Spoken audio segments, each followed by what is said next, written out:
this is kind of our keystone research that we're looking at on the screen right now.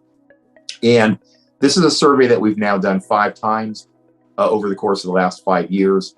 And we've seen the primary strategic drivers of why folks are looking to drive process optimization and automation shift over time. We ask this question in a very specific way. We ask, what were your goals 2 years ago? What are your goals today? And what will your goals be 2 years from now? And then we do it every year. Look at the goals 2 years ago. 33% of the folks were focused on cost reduction there at the top. That drops now to 25%. Drops to 9%, and then it pops up a little bit to 12%. But the two I want to draw your attention to are the darker lines, the improved customer service, or the bolded lines. Improved customer service goes from 14% 2 years ago to 32% today. And accelerate digital business transformation goes from 12% 2 years ago up to 37% 2 years from now.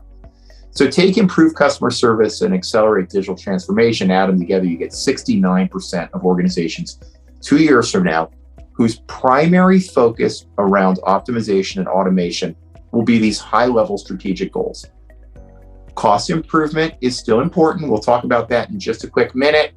But I want to just sort of say that these are things that didn't come from the business level. I was no longer, as these things began to shift as an analyst, talking to folks who were at the business level. I was increasingly having conversations with the C-level or talking about things that had come down from the board level. We have to automate our business, and the automation of the long tail of our processes is strategic to our survival. So let's continue to build on that and look at the next slide and just look at some of the primary drivers that we have here. And in a moment, I'm going to want to call one of these out in particular. So we're looking at things like efficiency and improvement, capabilities, customer satisfaction, cost reduction, quality improvements. If you look at the dark line to the left and then the light green line next to it, these are the important now and important in the future drivers. Revenue contributions pops up pretty high. But again, these are all pretty strategic goals. But I want to pick on one for just a quick minute here, which is cost reduction. Because on the previous slide, I kind of pushed back on cost reduction a little bit and said it was no longer the primary driver.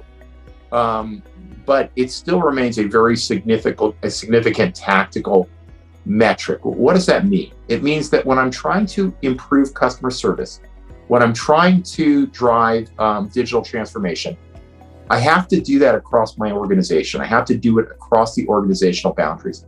My processes don't respect those organizational boundaries. When you're onboarding a customer, you could be touching your e-commerce systems, you could be touching your customer service systems, you could be touching your logistics systems and your shipping systems and your finance systems.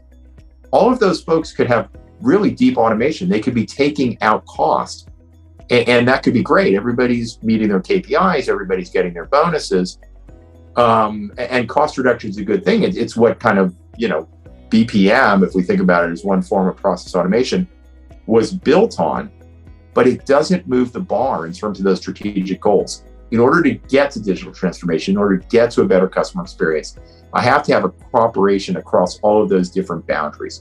So the goals are higher, they're bigger. But on the next slide, if you think about poor old cost reduction, if I break that out as a separate line item, well, this seems counterintuitive to what I just told you a few minutes ago. A few minutes ago, I said people were no longer focusing on cost reduction, no longer focusing on it as the primary driver, but still a very important tactical outcome. So one of the important things to recognize here is, even as we up-level these conversations around software development patterns, as we start to upgrade these things to being around customer service and strategy, we're still taking cost out. 63% are still expecting cost reduction today, and another 31% expect it going forward in the future.